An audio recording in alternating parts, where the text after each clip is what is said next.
안녕하세요. 저는 지극히 평범한 대한민국의 직장인 남자입니다. 평소 출퇴근할 때 오며 가며 사연 듣는 걸 참 좋아했어요. 그래서 이런 사연들이 정말 주변에서 일어나는 일이라고? 하며 의심 반 재미 반으로 듣곤 했는데 막상 제가 겪어보니 이것보다 더한 일들도 일어날 수 있겠구나 하는 생각이 절로 들더라고요. 저에게 일어났던 충격적인 일들을 저 혼자 가슴속에 묻고 살자니 두고두고 생각나고 속상할 것 같아 이렇게 사연으로 보내 훌훌 털어보고자 두서없이 글을 써봅니다. 저는 어릴 적부터 부유한 집안에서 태어나 한없이 다정한 부모님 밑에서 사랑 듬뿍 받으며 자란 외동아들입니다. 게다가 3대 독재였기 때문에 아들 사랑이 각별하셨죠. 저희 부모님께서는 두 분 다 안정적인 직장에서 아버지는 회계사로 어머니는 대기업 재무팀에서 일할 정도로 능력 있는 분들이었기 때문에 아들 일이라고 하면 껌뻑 죽는 분들이라 제가 원하는 건 뭐든 다 해주셨죠. 보통 하고 싶은 거 하며 부족함 없이 자란 아이들은 자기밖에 모르고 되바라지게 자랐을 거라 생각하시겠지만 저희 부모님은 예의범절을 가장 중요시 생각하는 분들이라 전 어릴 때부터 엄청난 예절 교육을 받고 자랐습니다. 부모님께선 제 얼굴을 볼 때마다 귀에 못이 박히도록 하시던 말이 항상 웃는 얼굴로 네가 먼저 인사해라, 겸손해라, 양보해라, 남들을 비아냥거리거나 지잘난 맛에 살면 안 된다 라고 늘 말씀해 주셨기 때문에 저도 그런 부모님의 뜻에 따라 상대방을 배려하려고 노력하며 지내왔답니다. 그래서인지 평소에 그런 말씀들이 제 머릿속에 박혀있고 행동에도 배어있어 저 자신보다는 상대방을 생각하고 배려할 때가 많아 철없던 학창시절 속된 말로 친구들 사이에서 호구로 불리우며 쟤는 너무 착해서 뭐라고 해도 다 용서해줘, 나 이거 갖고 싶은데 서준이한테 사달라고 하자 며 제 학용품을 빌려가서 돌려주지 않거나 저희 집에 놀러와서 제가 좋아하던 책이나 고가의 물건들을 종종 훔쳐가곤 했죠. 물론 지금이야 사회인이기 때문에 어릴 때처럼 대놓고 괴롭힌다거나 호구대하듯 하는 사람은 아무도 없지만 그래도 약삭 빠른 동기들처럼 자기 이속 챙겨가며 살진 못하는 듯해요. 저희 부모님은 결혼한 지 몇십 년이 지났지만 지금도 마치 신혼처럼 사이가 좋으세요. 제가 결혼하기 전까지 부모님과 함께 살았는데 싸우는 걸 한 번도 본 적이 없을 정도였죠. 가끔 두 분이 소소한 걸로 티격태격 하실 때가 있는데 거의 일방적으로 어머니께서 잔소리 하시는 정도였죠. 예를 들자면 아버지가 장을 봐오기로 하신 날 다 썩은 감자를 사오신다거나 양말을 뒤집어 세탁기에 넣는다든지 그런 사소한 일 때문에 짜증 섞인 목소리로 말씀하실 때마다 저희 아버지는 허허 웃으시며 미안해요 서준 엄마, 내가 깜빡했지 뭐요, 감자는 뭐다? 싹 안 난 거? 머릿속에 다시 새겨둘게요. 그리고 지금이라도 빨래해놓은 거 잘 접어두면 되겠지요. 대신 저녁 먹고 나가서 기가 막힌 커피 한 잔 대접하리다, 용서해줄 거죠? 하시며 늘 넉살 좋게 넘어가셨기 때문에 싸움이 일어날래야 일어날 수가 없었죠. 그런 아버지를 보고 자라서 그런지 저도 성격이 온순하고 친한 친구들 말로는 착한 소 같대요. 마냥 부지런하고 뭐라고 하던 웃고 털어버리고 오래 사귀었던 제 여자친구도 저같이 착한 남자는 처음 본다며 항상 져주며 자기 기분을 더 우선시해주는 제가 참 좋다고 입버릇처럼 말했죠. 사실 저도 그런 부모님 밑에서 자라왔기 때문에 제 결혼 생활도 마냥 순탄할 줄로만 알았습니다. 아내와는 고등학교 때부터 만나 같은 대학까지 가서 제가 군대 다녀올 때까지 기다려줄 정도로 오래 사귀었고 근 10년을 넘게 사귀다 얼마 전 결혼에 골인하게 되었죠. 제 아내로 말할 것 같으면 정말 부지런하고 요즘 같은 때 보기 어려울 정도로 순수한 사람이었습니다. 남들은 오래 사귄 남자가 군대 간다고 하면 몰래 바람을 피우거나 헤어지자고 한다고 하던데 군대에 있는 내내 편지며 면회며 부지런히 와주면서 저를 북돋아 주었고 마침내 전역 후 대학 생활을 마치고 취업할 때까지 묵묵히 제 곁을 지켜준 고마운 사람이었습니다. 아내는 항상 자신에게 주어진 일에 최선을 다했고 학창시절 때부터 대기업에 취업한 지금까지 늘 성실하고 사람 됨됨이가 참 좋았죠. 아내의 집안은 조금 가난했지만 그런 건 제게 아무 문제가 되지 않았습니다. 조금 더 가진 제가 다 해주면 되는 거였으니까요. 하지만 저희가 오랫동안 연애한 기간에 비해 결혼 전까지 처갓집 식구들을 만난 적은 정말 손에 꼽을 정도였습니다. 저와 아내는 같은 회사에 다니고 있는데요. 사실 처갓집이 저희 회사 근처라 마치고 같이 장모님이랑 처제랑 고기나 먹을까? 하며 말 꺼낼 때마다 조금은 난처한 표정을 지으며 다음에 시간 되면 하며 항상 차일피일 미뤄왔고 결혼 전 두어 번 만나뵌 것도 한 번은 아내와 결혼한다고 청첩장 드리러 갔을 때 또 한 번은 장모님이 갑자기 쓰러지셨을 때 그 당시 차가 없던 아내를 병원에 데려다 주었던 게 다였습니다. 아내에게 프로포즈하고 처음으로 처갓댁에 찾아뵙던 날 장인어른께선 좋은 사위가 생겼다며 얘기 몇 마디만 나누면 안다고 남자답고 부지런하다며 다음에 단둘이 술 한잔하고 낚시도 하러 다니자며 저를 마음에 들어 하셨지만 장모님께선 그렇지 않으셨죠. 장모님은 제 면전에 대놓고 우리 딸이 아깝다. 여자가 저 정도로 고스펙이면 사윗감으로는 의사 정도는 충분히 만날 수 있는 조건인데 어디서 물러터진 남자를 데려와서는 누굴 고생시키려고 쯧쯧 하시며 저를 타박하시곤 하셨죠. 그럴 때마다 아내는 제발 좀 그만하시라며 장모님을 말렸지만 장모님께서는 꿋꿋하게 제게 비수를 꽂는 소리를 하셨습니다. 심지어 나중에 안 사실로는 장모님께서는 저와 결혼하기 한 달 전 예식장까지 다 잡아놓은 마당에 아내에겐 말 한마디 없이 결혼정보회사에 아내의 정보를 등록하여 능력이 꽤 괜찮았던 남자와의 맞선을 진행 중에 있었고 그 일이 아내에게 들통나 집안은 뒤집어지고 한바탕 난리가 났던 적도 있었습니다. 그렇게 결혼 전부터 제 편이셨던 장인어른께서 결혼하고 한 달 정도 지났을까요? 예전부터 앓고 있던 지병으로 갑작스레 돌아가시게 되었고 그 후로 장모님은 이제 자신을 말릴 사람도 없겠다. 도가 지나칠 정도로 돈돈거리며 저를 압박해오기 시작하셨죠. 사실 결혼을 하게 되면 경제권을 아내가 가져가는 경우가 많잖아요. 하지만 저희 같은 경우에는 제가 재무팀에서 일하고 있었기 때문에 경제권은 자연스레 제게 넘어왔습니다. 매달 월급날 아내에게 장모님 생활비를 포함해 용돈을 주곤 했는데 처음엔 장인어른께서 돌아가시며 꽤 많은 보험금을 남겨주셨기에 아내는 한사코 생활비는 무슨 생활비냐며 엄마한테 돈 보내지 말라고 제게 신신당부를 했지만 나중에 장모님께서 제게 전화까지 와서는 능력 있는 우리 딸이랑 결혼을 허락해 주었으니 그 대신 다달이 용돈을 내놓으라고 하시더라고요. 그러면서 우리 딸 키우는데 돈이 얼마나 든 줄 아냐, 그 좋은 대학 보내는데 학비는 얼마가 들었고 대기업 들어갈 때까지 뒷바라지로 2억은 깨졌다. 우리 딸 연봉이 못해도 5천은 넘는 것 같은데 듣자 하니 사위와 경제권을 쥐고 있는 듯하니 원래는 아내가 돈 관리하는 게 당연한 거 아니겠냐며 트집을 잡으시면서 저를 닥달하기 시작하셨고 나중엔 저나 아내 둘 다 두 손 두 발 다 들고 따로 생활비까지 보내드리게 되었습니다. 그뿐일까요? 이제 하다하다 장모님 용돈과는 별개로 처제 용돈까지 주게 생겼습니다. 처제는 아내와 2살 터울로 속된 말로 꼴통이라고 불리울 정도로 동네에서 소문난 사고뭉치였다고 하더라고요. 어릴 때부터 남자를 너무 좋아해 하라는 공부는 안 하고 오토바이 타고 다니던 일진 오빠들과 매일같이 어울려 놀러만 다녔고 지금은 어찌저찌 고등학교 졸업 후 그 흔한 아르바이트 한번 해본 적 없이 쥐뿔 가진 것도 없는 주제에 허영심에 찌들어 눈만 높아져서는 자기가 뭐 되는 양 부자 남편이랑 결혼해서 평생 아무것도 안 하고 사는 게 꿈이라며 맞선을 보고 다닐 정도로 철이 없습니다. 장모님은 그런 처제에게까지 둘이 애도 없고 대기업 다니는데 돈 많이 버니까 사람 한 명 살린답시고 처제 취업할 때까지만 도와달라며 뻔뻔하게 말씀하시길래 저도 참다 장모님께 한마디 했죠. 아니 어머님, 제가 알기론 아내한테도 용돈을 받으시고 저도 따로 챙겨드리는 걸로 아는데 그걸로는 두 분 생활이 불편하신가요? 돌아가신 장인어른 보험금까지 하면 꽤 되는 걸로 알고 있는데 어찌 처제 용돈까지 드리라는 건가요? 아니 이 서방 말이 너무 심하네. 용돈을 줘봐야 쥐꼬리만큼 주면서 그 돈으로 어찌 살으란 말이야.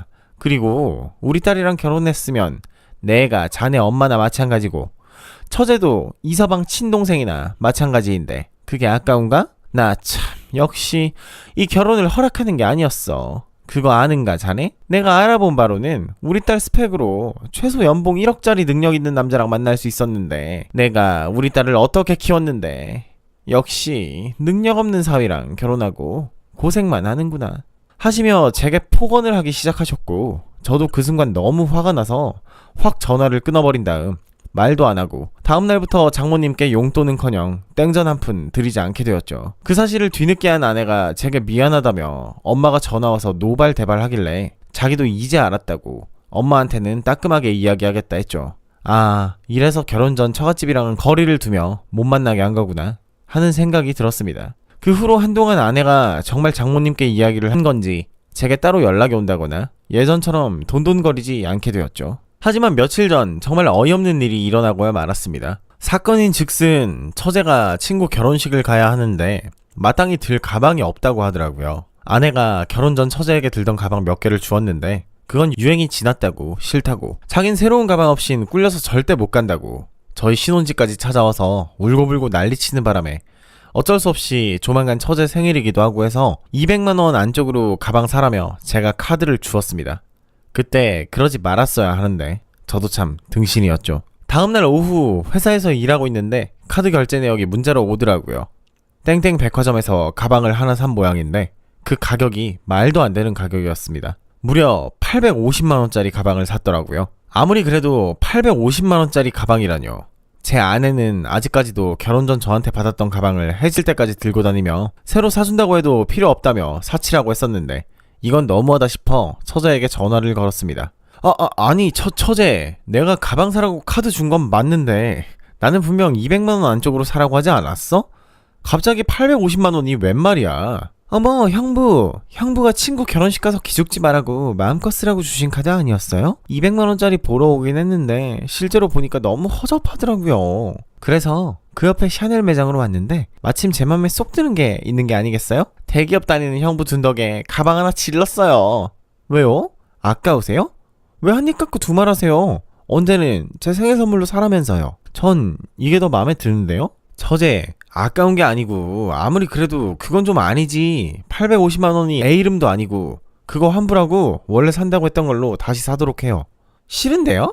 제가 왜요? 환불이요? 웃기지 마세요. 가오 떨어지게 환불을 어떻게 해요? 저 그리고 이미 다 뗐는데요? 지금도 들고 있고요. 저 지금 친구들 만나러 왔거든요? 앞으로 쓸데없는 걸로 연락하시면 차단할 거예요. 아무튼 감사해요. 잘 들고 다닐게요. 하며 뚝 끊어버리는 게 아니겠어요?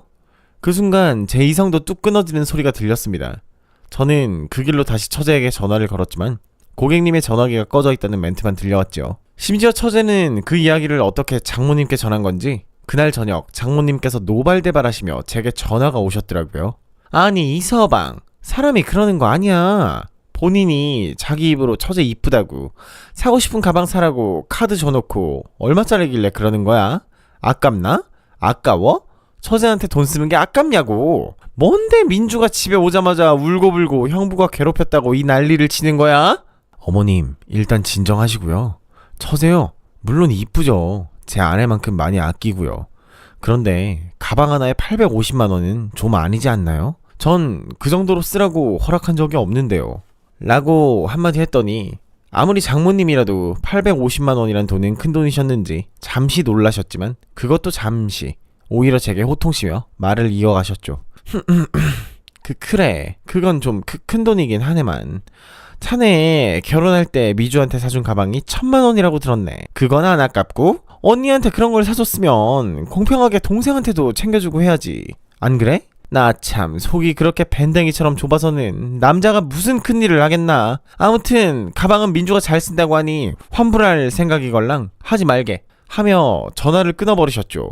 아니 왜 제가 850만원이란 거금을 들여 억지로 선물을 해준 마당에 이렇게 욕까지 처먹어야 하는지 도통 이해가 가지 않았습니다. 그렇게 장모님과 처제 밀려 들어오는 일 때문에 매일같이 시달리는 통에 그동안 신혼이었던 아내에게 신경 쓸 겨를이 없었습니다. 사실 몇십 년을 봐왔던 아내를 믿기도 했었고 그런 허튼 짓을 할 거라고는 상상도 못했기 때문에 이 프로젝트만 끝나면 아내와 여행이라도 가야지 이번만 하며 차일피일 아내에게 신경을 못 쓰고 있던 와중 얼마 전 사단이 났습니다. 갑작스러운 지방 출장으로 3일 정도 울산에 갈 일이 생겨 급하게 간단히 짐만 챙겨서 내려오게 되었고 하필이면 그날이 아내의 생일이었기 때문에 더더욱 제 마음은 무거웠죠. 하지만 아내는 전혀 서운해하지 않고 제게 운전 조심하라며 잘 다녀오라고 평소처럼 웃으며 이야기했고 차라리 제게 서운하다며 뭐라고 하거나 했으면 제 마음이라도 편했을 것을 오히려 평소와 같은 아내의 어른스러운 행동이 저의 마음을 더욱 아프게 했습니다. 그래서 무리하게 일을 끝내고 출장지에서 하루 정도 빨리 돌아오게 되었죠. 비록 아내의 생일은 지났지만 평소 들고 다니던 가방이 너무 해지기도 하고 처제한테도 그런 고가의 가방을 사주었는데 아내에게 최근 신경을 못 써준 게 너무 미안하여 처제가 샀던 브랜드에서 산 가방과 아내가 평소에 좋아하던 와인을 사들고 몰래 서프라이즈로 집으로 돌아갔습니다. 그렇게 주차장에 차를 대고 집으로 올라가려던 찰나 멀리서 아내를 발견했죠. 쓰레기 버리러 잠깐 내려왔나? 하며 반가운 마음에 아는 척을 하려던 찰나 뒤에서 웬 남자가 친근하게 아내의 이름까지 부르며 백허그를 하더라고요. 아내는 그 남자에게 사랑스러운 연인을 대하듯 빙글빙글 돌더니 얼굴에 뽀뽀를 하며 대담하게 길에서 둘이 쏙닥거리기 시작했고 아내는 제게 한 번도 보여주지 않았던 여자의 얼굴을 하고 있었습니다. 그 와중에 아내의 옷차림은 정말이지 가관이었죠. 처제가 입고 다닐 법한 몸의 실루엣이 적나라하게 드러나는 가슴골이 다 파인 긴 원피스에 새빨간 립스틱, 딱 봐도 고가의 가방까지 팔에 끼고는 하이힐까지 신고 어디론가 또각또각 걸어갔습니다. 평소 제 아내의 옷차림은 늘 머리는 단정하게 하나로 묶고 다녔고 항상 흰 블라우스에 퍼지는 검정 치마 아니면 검정 바지만 입고 다녔습니다. 화장도 마찬가지였습니다. 제 아내는 피부가 정말 좋고 동안이라 매일 수수하게 눈썹만 그리고 출근하곤 했는데요. 그건 일할 때뿐만이 아니라 저와 데이트할 때도 마찬가지였습니다. 그래서 저는 생전 처음 보는 아내의 모습에 너무 놀란 나머지 숨 죽이며 둘을 미행하기 시작했습니다. 어찌나 둘만의 세상에 빠져있는지 제가 뒤에서 따라가는 것도 모르고 자기들끼리 깔깔거리면서 어디론가 가더라고요. 그렇게 따라가며 이야기를 엿들었더니 아내는 비음 섞인 목소리로 정준씨, 오늘은 출근 안 하면 안 돼? 나 그 돼지 같은 년한테 오늘만큼은 정준씨 뺏기고 싶지 않아. 그거 알아? 나 어제가 생일이었어. 그런데 우리 남편 일한다고 나는 안중에도 없고 너무 외로웠단 말이야. 나 불쌍하지 않아? 밤마다 외로워 죽겠어. 하며 같이 있던 남자의 손을 자신의 가슴으로 갖다 댔고 같이 있던 남자는 익숙한 듯 아내의 가슴을 주물럭거리며 말을 이어나갔습니다. 불쌍하지 우리 미주 누나. 근데 미주 누나 이혼은 안 돼. 알지? 난 누나만의 것이 아니야. 그 돼지 같은 년이라는 아줌마한테 한 달에 스폰 받는 돈이 어마어마해. 청담에 있는 오피스텔이랑 지금 타고 다니는 차도 그 아줌마한테 받은 거. 지난달 가게 매상도 그 아줌마가 다 올려준 거야. 그래도 지금 제일 마음에 드는 건 우리 누나니까 오늘 일 다 빼고 내가 이렇게 와준 거잖아. 어제 생일이었다고? 선물은 나지롱. 오늘 밤새 같이 있어줄게. 남편 내일까지 출장이랬나? 내가 오늘 밤 아주 죽여줄게. 하며 시덥지 않은 야한 농담을 해댔고 그 순간 아내는 씩 웃으며 그 남자의 허리를 잡고는 제가 사준 차를 타고 순식간에 그 자리를 떠나버렸죠. 전 그 순간 이게 꿈인지 생신지 구분이 안 될 정도로 혼란스러웠고 다리가 떨려 주저앉아 버렸습니다. 믿었던 아내가 설마 외도를? 아닐 거야. 아니겠지. 하며 그 길로 아내를 쫓아가려다가 내일 아내가 돌아오면 일단 블랙박스부터 보자 라고 저 자신을 타일렀습니다. 아내는 평소 기계치라 핸드폰 비밀번호 설정하는 것도 제게 물어볼 정도였기에 블랙박스의 존재에 대해서도 분명 잘 모를 걸 알았기 때문이죠. 그 전날 아내는 오랜만에 대학 동창인 희정이랑 술 마시고 새벽 1시쯤 들어와서 잘 거라고 제게 문자를 보냈었고 전 그 문자를 보며 아내의 뻔뻔함에 치를 떨며 밤새 근처 모텔에서 다음날이 되기만을 간절히 바랬었죠. 다음날이 되었습니다. 집에 돌아가 보니 다행히 아내는 먼저 출근한 후였습니다. 평소 아내는 회사에 출근할 때 차 막히는 게 싫다고 대중교통으로 출퇴근하곤 했는데요. 마침 그날도 차를 두고 갔더라고요. 그래서 전 일단 차 키를 가지고 아내의 차로 향했습니다. 터질 듯한 심장을 부여잡고 시동을 걸었고 아내는 내비게이션의 목록에 자신의 행선지가 찍혀있는지도 모른 채 그 새끼와 함께 저랑도 가본 적 없는 비싼 호텔에서 하루를 보낸 듯 했습니다. 저는 한숨 한번 크게 쉬고 냉정하게 그 행선지 목록을 핸드폰으로 찍어놓고 블랙박스 메모리 카드를 확인하기 시작했습니다. 가관이었습니다. 블랙박스에 찍히는지도 모른 채 짐승처럼 은밀한 관계를 이어가는 아내의 간드러지는 목소리가 선명하게 찍혀있었고 절정에 다다른 아내의 목소리를 도저히 더 이상 들을 수가 없어 꺼버린 채 메모리 카드를 들고 집으로 돌아왔죠. 그리고 거실에 당당하게 꺼내져 있던 아내의 노트북을 켜 자동 실행된 카카오톡 내역을 확인했고 거기엔 저와는 늘 단답형으로 그래 밖에 안 하던 아내가 응 사랑해 하며 온갖 이모티콘으로 범벅된 애교 섞인 문자 내역이 고스란히 남아있었고 그 와중 아내는 벌거벗은 사진을 그 새끼한테 보내주며 오늘 만나자고 별의별 유혹까지 다 해가며 둘이 하는 관계 영상까지 주고받았더군요. 그걸 지운답시고 지웠지만 휴지통에서 완전 삭제를 하진 않았는지 아니 제가 아내의 노트북을 훔쳐볼 거라곤 생각조차 하지 않았는지 아내의 노트북엔 버젓이 바람을 피운 증거들이 착실하게 모여 있었습니다. 저는 착잡한 심정으로 모든 내역을 제 폰으로 전송하고는 노트북을 덮어버렸습니다. 그리고 오늘 저녁 정준인지 뭔지 그 남자와 또 호텔에서 만나기로 한 약속을 잡았더군요. 저한테는 친구 만나기로 해서 늦게 온다고 새빨간 거짓말까지 한 채로요. 저를 얼마나 호구 병신 새끼로 봤으면 장모님과 처제 그리고 아내까지 이런 엿을 먹이는지 그리고 그 새끼가 얼마나 잘난 새끼인지 이혼하기 전 제 눈으로 확인하고 싶어 그 장소에 아내 몰래 찾아가기로 했습니다. 전 아내가 그 새끼랑 만나기로 한 시간보다 30분 정도 미리 찾아가 입구에서 가까운 쪽에서 커피를 마시며 앉아 있었죠. 제발 오지 말길. 아내가 아니길. 내가 착각한 거길. 그때까지도 전 마음속 어디선가 아내가 바람 피운 게 아니길 바라고 있었는지도 모르겠습니다. 정각 7시가 되자마자 아내는 진한 화장을 하고 머리는 풀어헤친 채 하얀색의 속옷이 다 비치는 원피스를 입고 당당하게 호텔 안으로 들어왔고 그 옆엔 엊그제 봤던 그 새끼가 있었습니다.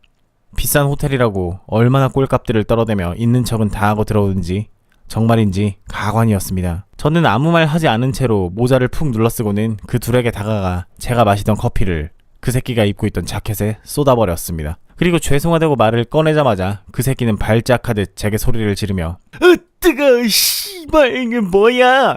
야 이 새끼야, 이게 얼마짜리 자켓인 줄 알아? 니까지 새끼가 한 달을 일해야 겨우 살 수 있는 자켓이라고.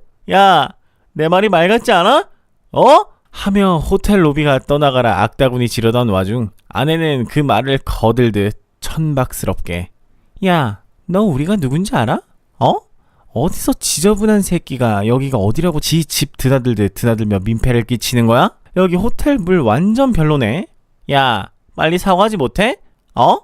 어디서 내 남자한테 감히 커피를 쏟는 거야? 하며 몇 년을 사귀고 결혼까지 해 매일같이 한 지붕에서 지내던 남편을 고작 모자 하나 썼다고 그 가까운 거리에서 알아보지도 못한 채 소리 지르는 제 아내를 그 자리에서 죽여버리고 싶었습니다. 저는 그 순간 기다렸다는 듯 모자와 마스크를 벗고 아내와 그 새끼를 내려다보며 한마디 했습니다. 안녕 미주야? 여기서 뭐해? 누가 네 남잔데? 내가 네 남자 아니었나? 아 미안해요. 제가 손이 미끄러져서 커피를 쏟아버렸네. 그리고 그 자켓? 고작 해봐야 200도 안 하는 거 아닌가? 하며 이번엔 반쯤 남은 커피를 아내의 얼굴에 몽땅 집어 던져 부어버렸고 하얀 원피스를 입고 있던 아내는 순식간에 커피를 뚝뚝 흘리며 저를 보더니 얼음처럼 굳어서는 아무 말 없이 서 있었습니다. 미주야, 이 가방은 못 보던 거네? 내가 알기론 이거 3천만 원이 넘는데 나한테 용돈 받아 쓰는 주제에 어디서 나서 이런 걸 샀어? 그렇다고 가난뱅이라 나한테까지 뻔뻔하게 용돈 뜯어가는 네 엄마가 너한테 돈을 줬을 리가 없고. 아, 너 혹시 회사 일 말고 나 몰래 몸이라도 팔고 다녔니? 하며 도발하기 시작했고 옆에 있던 그 새끼는 씩씩거리며 너 이 새끼 뭐야? 하며 제게 달려들길래 전 그 자리에서 발로 차서 까버린 다음 그 새끼의 배를 밟은 채 한마디 했습니다. 나? 이년 남편. 넌 뭐하는 새끼인데 남의 마누라랑 호텔에 지집 드나들듯 다니냐? 아랫도리 간수 제대로 못해? 하며 낮은 목소리로 이야기했고 그 순간 그놈은 얼굴이 굳어지며 혼잣말로 아 씨발 좆됐네. 이래서 나이 어린 유부녀는 안 돼. 됐어. 똥 밟았네. 똥 밟았어. 야, 난 인연이 돈 준다고 해서 온 선수일 뿐이고 별 사이 아니니까 다시 데려가던가 말든가. 아휴 진짜 일진 사납네 씨불. 야, 내가 처맞고 폭행으로 고소 안 하는 것만으로도 감사히 생각해. 라며 꽁지가 빠지게 도망갔고 아내는 믿는 도끼에 발등 찍혔다는 표정으로 한참을 그 새끼가 나간 로비 입구를 쳐다보다 그제서야 정신을 차렸는지 제 다리를 붙잡으며 미안해 서준씨, 미안해. 내가 잘못했어. 아니야, 저 사람은 그냥 하룻밤의 장난감일 뿐이야. 나 너무 외로워서 그랬어. 결혼하고 나한테 신경 써주지 않는 당신이 미웠어. 그래서 그냥 한 번만 이해해줘. 다신 이런 일 없을 거야. 당신이 나쁜 거야. 날 방치한 당신이 나쁜 거야. 나 원래 이런 여자 아닌 거 알잖아. 그치? 라며 주변의 시선엔 아랑곳하지 않고 무릎 꿇고 빌기 시작했습니다. 여태 나를 속여가며 그 새끼랑 붙어먹다 현장에서 잡힌 주제에 자기를 외롭게 만들어서 바람핀 거라며 자기 합리화하는 아내를 보고 있자 하니 역겨워서 미칠 것 같았습니다. 그 새끼랑 매일같이 뒹굴며 그 새끼한테 사랑한다고 했던 그 입으로 제게 사랑한다고 말했다고 생각하니 그 자리에서 목을 비틀어 죽여버리고 싶었죠. 하지만 어쩌겠습니까? 제 탓이라는 걸요. 제가 외롭게 해서 바람폈다는데 뭐라고 하겠습니까? 전 그 자리에서 아무 말 하지 않고 벌벌 떨며 앉아있는 아내를 뒤로 한 채 호텔을 나와 집으로 향했습니다. 집에 오자마자 현관 비밀번호를 바꿔버린 뒤에 옷장에서 아내의 짐을 죄다 꺼내 분리수거함에 다 쳐 넣어버렸죠. 옷장을 뒤지다 보니 웬놈의 비싼 옷들이며 가방들이 줄줄이 나오는지 잘난 것 하나 없는 주제에 도대체 무슨 배짱으로 바람을 피운 건지 도무지 이해가 가지 않았습니다. 그리고 무슨 돈이 있어서 호스트바 선수나 만나고 다니며 용돈까지 쥐어줬는지 그 비싼 호텔을 어떻게 제 집 드나들듯 다녔는지 들고 다니던 3천만 원이 넘는 그 비싼 가방은 대체 어디서 났는지 너무나도 궁금해져 그 돈들의 출처를 찾아보기 시작했고 아내는 뻔뻔하게도 우리 엄마가 어디 가서 기죽지 말라며 저 몰래 아내에게 카드를 하나 주었는데 그 카드로 그런 짓들을 해댄 거였죠. 어머니는 안 그래도 아내가 카드를 쓸 때마다 카드 내역이 자기한테 날라왔는데 엄마는 너희가 기념일 겸 놀러간 호텔인 줄 알았다. 어디 백화점이랑 술집에서 뭐가 날라오긴 했는데 사회생활하면서 친구들이랑 들른 데인 줄 알았고 술집도 너와 같이 간 줄 알았다며 자기가 일일이 이야기하다 보면 며느리가 불편해할까봐 카드 내역이 날아오지 않은 척하며 지냈다고 하시더라고요. 어떻게 시어머니한테 받은 카드로 호스트바를 다니고 뻔뻔하게 불륜남과 호텔을 드나들었는지 제 상식으로는 도저히 이해가 가지 않았습니다. 그 와중에도 제 핸드폰으로 아내는 미친 듯 전화가 오고 있었지만 전 아내의 목소리조차 듣고 싶지 않아 핸드폰을 꺼버렸죠. 그 다음날 변호사를 통해 아내에게는 이혼 소송을, 그 호스트바 새끼한텐 불륜 소송을 걸어 위자료까지 싹싹 받아냈습니다. 이혼 유책 사유가 온전히 아내 쪽에 있었기에 차마 아내도 마지막 양심은 남아있었는지 조용히 이혼에 응해주었고 위자료는 지금 내기엔 부족해 이번 달 월급 들어오는 대로 바로 보내주겠다고 했습니다. 그렇게 이혼 후 제 명의로 돼 있던 신혼집까지 팔아버리고 같은 회사에서 얼굴 마주치는 것조차 싫어 저는 다른 곳으로 이직까지 했습니다. 그렇게 한숨 돌리는 듯 했습니다만 역시는 역시라고 딸내미가 이혼을 했는지 뭘 했는지도 모르는 정신나간 장모님께서 마침 제게 전화가 오더라고요. 저는 처음엔 딸이랑 왜 이혼했냐고 물어보려고 전화한 줄 알았습니다. 그래서 그간 그 잘난 딸내미가 어떤 정신나간 짓거리를 벌였는지 구구절절히 설명해주려고 전화를 받았지만 웬걸요? 자기 딸이 이혼한 줄도 모르고 저한테 그간 끊겼던 용돈을 다시 내놓으라며 연락한 거였더군요. 그러면서 처제가 이번에 어렵사리 취업에 성공했으니 회사 근처에 전셋집이라도 잡아주게 저한테 전세 빌릴 돈을 내놓으라고 뻔뻔하게 말을 하길래 마침 신혼집을 정리하며 전부인 명의로 돼 있던 카드가 있어 택배로 보내버릴까 하다가 장모님을 만나서 줘버렸습니다. 뻔뻔하게도 장모님은 카드를 받자마자 싱글벙글하며 자기 딸의 카드인 줄도 모른 채 신나서 가져갔고 그날 저녁 전 아내에게 울면서 전화가 한 통 오더라고요. 혹시 자기 카드 엄마한테 줬냐고요. 아내가 하는 말이 장모님은 철딱선이 없게도 제 카드인 줄 알고 처제 취업 축하 선물로 고가의 가방에 옷까지 백화점에서 잔뜩 긁어댔고 그 금액이 무려 900만 원이라는 겁니다. 눈에 훤했습니다. 그 정신나간 모녀가 제 돈인 줄 알고 자기 딸이 귀하게 번 돈 다 나가는 줄도 모르고서 보상심리로 자기들 쇼핑이나 신나게 했겠죠. 그리고 차마 한도가 안 돼 전셋집 보증금은 못 내주고 쓸데없는 가방이나 샀을 겁니다. 저한테 예전에 했듯 택까지 다 떼버려서 환불도 못하게 만들어 놨겠죠. 저는 한마디 했습니다. 우리 집에 있던 카드 너한테 택배로 돌려줄까 하다가 마침 니네 엄마가 나한테 돈 내놓으라고 하길래 니 카드 줘버렸는데? 근데 900만 원이나 긁어댔어? 니네 집도 참 징하다. 나한텐 850만 원 뜯어간 게 얼마나 됐다고. 그 정도면 병이다 병. 정신병. 그거 내 카드인 줄 알고 그런 거 같은데 니가 알아서 설명해라 하며 일방적으로 끊어버렸고 전 아내는 가뜩이나 갑작스러운 이혼에 제게 줄 위자료 날짜까지 촉박해 마음 불안해져 있었을 텐데 철딱선이 없는 모녀가 마른 가지에 불 붙여버리듯 자기 돈 아니라고 흥청망청 카드 한도까지 꽉꽉 채워 돈을 써준 덕에 아내는 울면서 제게 전화가 왔었던 거였죠. 그 후로 장모님과 처제한테 미친듯이 전화가 왔고 제게 문자로 저를 죽일 거라는 등 협박 문자까지 보내길래 죄다 증거로 수집해서 변호사를 통해 고소장을 보내버렸습니다. 미친년들에겐 금융치료가 답인지 그제서야 미안하다며 죄송하다고 고소 취하해주면 안 되겠냐고 연락이 오더라고요. 그게 벌써 반년 전의 일입니다. 그 후로 전 다시 다른 지역으로 이사와 이직 후 혼자만의 솔로 생활을 즐기고 있고 예전 아내가 어떻게 살고 있는지는 모르겠네요. 관심도 없고요. 예전 아내는 착실하게 끝자리 0 하나도 빠지지 않고 위자료를 다 보낸 후로 아내의 번호를 차단해버렸고 제 핸드폰 번호까지 바꿔버렸거든요. 연애 12년, 결혼생활 2년의 끝이 이렇게 허무하게 끝날 거라고는 생각지도 못했지만 만약 아내가 바람 피우지 않고 아무 문제 없이 살았다 생각해도 끔찍했을 것 같습니다. 제가 아무리 호구 등신이라고 해도 사위를 돈 벌어오는 기계처럼 취급하는 장모와 처제에게 평생을 시달릴 걸 생각하니 눈앞이 캄캄해지더라고요. 차라리 아내가 바람을 피워줘서 정말 다행이라고 생각까지 드는 요즘입니다. 아무튼 이렇게 익명의 힘을 빌어 사연을 보내고 나니 제 마음도 한결 편해지는 듯 합니다. 이때까지 저의 긴 사연을 들어주셔서 감사합니다. 항상 건강하시고 행복하세요.